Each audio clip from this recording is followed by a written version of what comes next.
नमस्कार और स्वागत है। आज जिस सामग्री पर हम बात करने वाले हैं उसका शीर्षक है the alchemist of adversity, turning struggles into strength.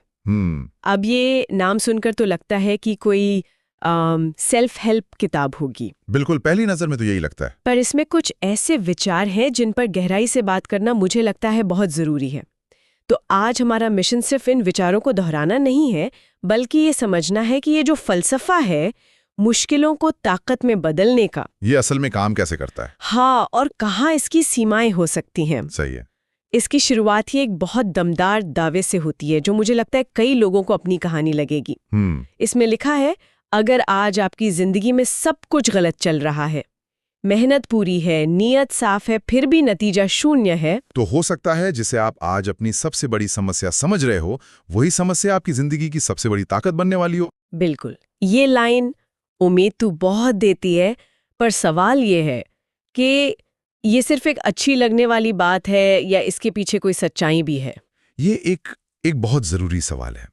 देखिए, ये लाइन उस चीज को पकड़ती है जिसे मनोवैज्ञानिक नैरेटिव या कह सकते हैं कहानी कहना पसंद करते हैं। कहानी? हाँ, हम सब अपनी जिंदगी को एक कहानी की तरह ही तो देखते हैं, और जब चीजें बहुत ज्यादा खराब हो जाती हैं तो हमारी कहानी एक दुखद कहानी बन जाती है। ये टेक्स्ट उस कहानी को एक नया मोड़ देने की कोशिश कर रहा है। ये कह रहा है कि हो सकता है आप कहानी के तीसरे अध्याय में हो, जहां हीरो बिल्कुल टूट चुका है, लेकिन क्लाइमैक्स अभी बाकी है। एग्जैक्टली, क्लाइमैक्स अभी बाकी है। दिलचस्प। मतलब ये सिर्फ हालात बदलने की बात नहीं है, ये हालात को देखने की जो हमारी कहानी है, हाँ, उसे बदलने की बात है। बिल्कुल। इसी से जुड़ा एक और विचार है कि मुस्कुराने वाला हर इंसान भी किसी जंग से गुजर रहा है। तो अगर समस्याएं इतनी ही आम हैं, तो कुछ लोग बिखर जाते हैं और कुछ निखर जाते हैं। फर्क कहाँ आता है? फर्क आता है कहानी के अंत को चुनने में। कुछ लोग दर्द को अपनी पहचान बना लेते हैं। उनकी कहानी का अंत बस यही है, मेरे साथ बुरा हुआ, और वो वहीं रुक जाते हैं। हाँ, लेकिन कुछ लोग उस दर्द को अपनी कहानी का एक हिस्सा बनाते हैं, अंत नहीं। मनोविज्ञान में इसके लिए एक टर्म भी है, पोस्ट ट्रॉमेटिक ग्रोथ। सदमे के बाद का विकास। सही कहा। ये सिर्फ मुश्किल से उभरना नहीं है, बल्कि उस मुश्किल की वजह से पहले से ज्यादा समझदार, ज्यादा लचीला और मकसद से भरा हुआ इंसान बनना है। अच्छा, तो ये स्रोत जिसे ताकत कह रहा है, वो असल में यही मनोवैज्ञानिक विकास है। ये तो बहुत गहरा है। तो इसका मतलब ये है कि अगर आज कोई टूट रहा है तो वो असल में एक नए रूप में बन रहा है। हाँ, कह सकते हैं। पर यहाँ एक मुश्किल है, जब कोई इंसान किसी बड़ी मुसीबत में फंसा होता है तो उसे ये सब बातें किताबी लगती हैं। बिल्कुल। उसे लगता है मेरी समस्या अलग है, इसका कोई समाधान नहीं है। इस भावना से कैसे निपटा जाए? और ये भावना बिल्कुल जायज है। जब हम किसी समस्या के दलदल में फंसे होते हैं तो हमें सिर्फ कीचड़ी नजर आता है। सही बात है। इस पे ये सामग्री एक बहुत अच्छी बात कहती है, समाधान कभी खत्म नहीं होते, दृष्टिकोण कमजोर हो जाता है। इसका मतलब ये नहीं है कि आप कमजोर हैं, इसका मतलब ये है कि आप समस्या को शायद बहुत करीब से देख रहे हैं। लेकिन ये कहना कि अपना नजरिया बदलो या ऊपर उठकर देखो, क्या ये उस इंसान के लिए थोड़ा अपमानजनक नहीं हो सकता जो असल में पीड़ित है? हाँ, ऐसा लग सकता है जैसे हम कह रहे हैं कि तुम्हारी तकलीफ तुम्हारी अपनी सोच की गलती है। आपने बिल्कुल सही नस पकड़ी है, और यही इस तरह के मोटिवेशनल टेक्स्ट की एक सीमा है। अच्छा, ये क्या करना है ये तो बताता है, पर कैसे करना ये नहीं बताता। हाँ, ये जरूरी सवाल है। तो यहाँ हम कॉग्निटिव बिहेवियरल थेरेपी मतलब CBT के एक सिद्धांत की मदद ले सकते हैं, ओके। जिसे कॉग्निटिव रीफ्रेमिंग कहते हैं।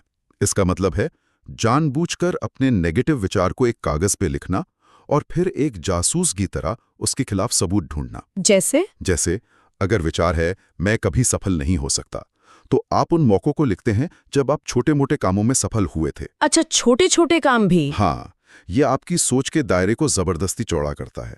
ये है ऊपर उठकर देखने का असली मतलब, सिर्फ महसूस करना नहीं, बल्कि सक्रिय रूप से अपनी सोच को चुनौती देना। वाह, मतलब ये एक तरह की मानसिक कसरत है। बिल्कुल, एक मेंटल एक्सरसाइज। और शायद इसी कसरत का अगला पड़ाव है मंजिल और दिशा के बीच का फर्क समझना। उस टेक्स्ट में एक लाइन है, मंजिल से मत डरो, दिशा सही रखो। ये बहुत पावरफुल लाइन है। हाँ, क्योंकि जो बड़े लक्ष्य होते हैं ना, जैसे कोई बड़ी कंपनी बनाना या कोई किताब लिखना, वो हमें अक्सर पंगु बना देते हैं, हम शुरू ही नहीं कर पाते। बिल्कुल, जिसे कहते हैं पैरालिसिस बाय एनालिसिस। मंजिल इतनी बड़ी और दूर लगती है कि हमारा दिमाग उसे एक खतरे की तरह देखता है और हमें रुकने का संकेत देता है। सही है। लेकिन जो हम मंजिल को भूलकर सिर्फ दिशा पर ध्यान देते हैं, मतलब आज का अगला कदम क्या है, तो दिमाग को एक छोटा करने लायक काम मिलता है। सामग्री कहती है रास्ते हमेशा आपके पैरों के नीचे ही होते हैं। ये बहुत गहरी बात है। मतलब भविष्य की चिंता करने के बजाय सिर्फ उस एक कदम पर ध्यान दो जो अभी तुम्हारे सामने है। एग्जैक्टली।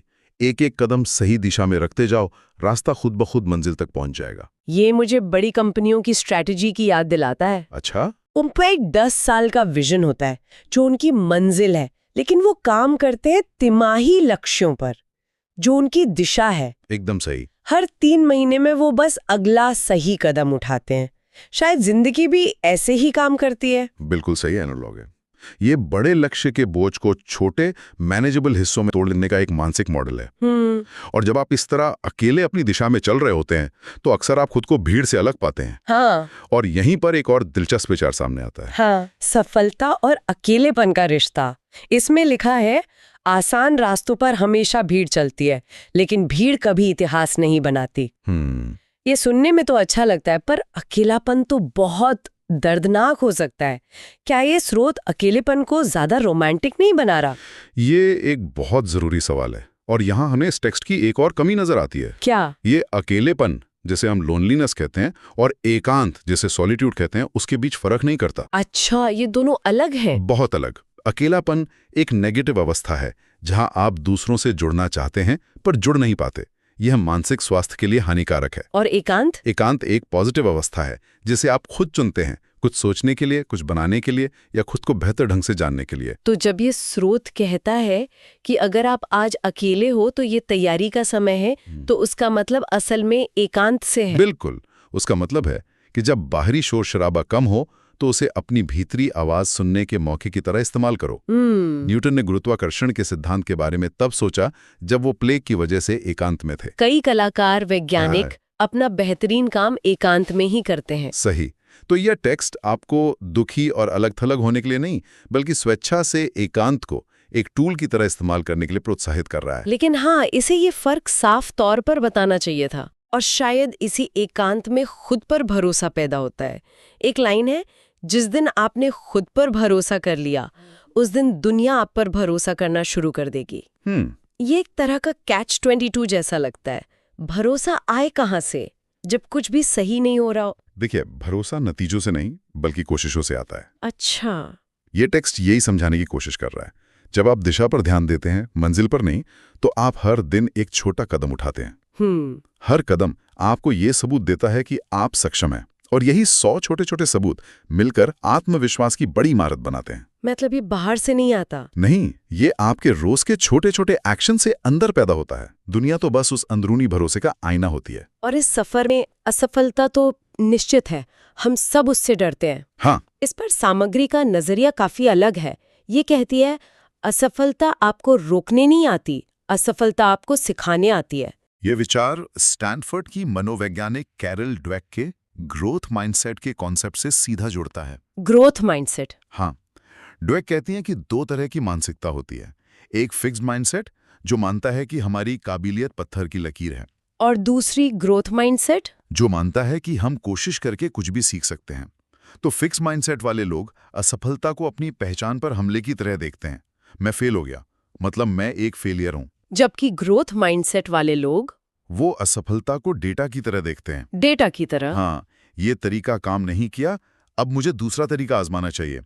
उनके लिए असफलता अंत नहीं बल्कि प्रक्रिया का एक जरूरी हिस्सा है। अच्छा। तो ये स्रोत बिना इस शब्द का इस्तेमाल किए असल में हमें ग्रोथ माइंडसेट अपनाने के लिए कह रहा है। हर ठोकर एक जानकारी है, एक सबक है, और जो इस जानकारी का सही इस्तेमाल करता है वो आगे बढ़ जाता है। बिल्कुल। तो अगर हम इस पूरी बातचीत को समेटें तो मतलब सार ये है कि हमारे साथ क्या होता है ये उतना जरूरी नहीं है जितना ये कि हम उस होने वाले को क्या मतलब देते हैं। समस्या एक घटना है, लेकिन उसे कमजोरी या ताकत का स्रोत बनाना, ये एक चुनाव है, एक नजरिया है। बिल्कुल। और ये नजरिया सिर्फ सोचने से नहीं, बल्कि कुछ मानसिक मॉडल्स का इस्तेमाल करने से बनता है। जैसे पोस्ट ट्रॉमेटिक ग्रोथ को समझना, कॉग्निटिव रीफ्रेमिंग की प्रैक्टिस करना और ग्रोथ माइंडसेट को अपनाना। स्रोत हमें एक मंजिल दिखाता है, पर वहां तक पहुंचने के लिए इन मनोवैज्ञानिक औजारों की जरूरत पड़ती है। सही कहा। और अंत में ये एक संकल्प लेने का आह्वान करता है। चाहे रास्ता कठिन हो, चाहे लोग साथ छोड़ दें, चाहे हालात खिलाफ हों, चलना नहीं छोड़ोगे। ये दृढ़ता का उत्सव है कि मंजिल उसी के लिए है जो आखिरी कदम तक चलता है। तो इस सब का मतलब बस यही है कि मुश्किलों को देखने का हमारा नजरिया ही सब कुछ है। हाँ, ये हमें हर मुश्किल को एक अवसर की तरह देखने के लिए प्रेरित करता है। लेकिन यहाँ मैं सुनने वालों के लिए एक सवाल छोड़ना चाहूंगा। बताइए। ये स्रोत हमें हर दीवार को तोड़ने और हर लड़ाई को जीतने के लिए उकसाता है, लेकिन क्या असल ताकत हमेशा लड़ने में ही होती है? या कभी-कभी ये पहचानने में भी एक गहरी समझ और ताकत छिपी होती है कि कौन सी दीवारें तोड़ने लायक हैं और किन दीवारों के बगल से दरवाजा ढूंढकर निकल जाना ज्यादा समझदारी है। मतलब संघर्ष को ताकत में बदलना जरूरी है, पर क्या ये जानना उससे भी ज्यादा जरूरी नहीं कि कौन सा संघर्ष असल में लड़ने लायक है?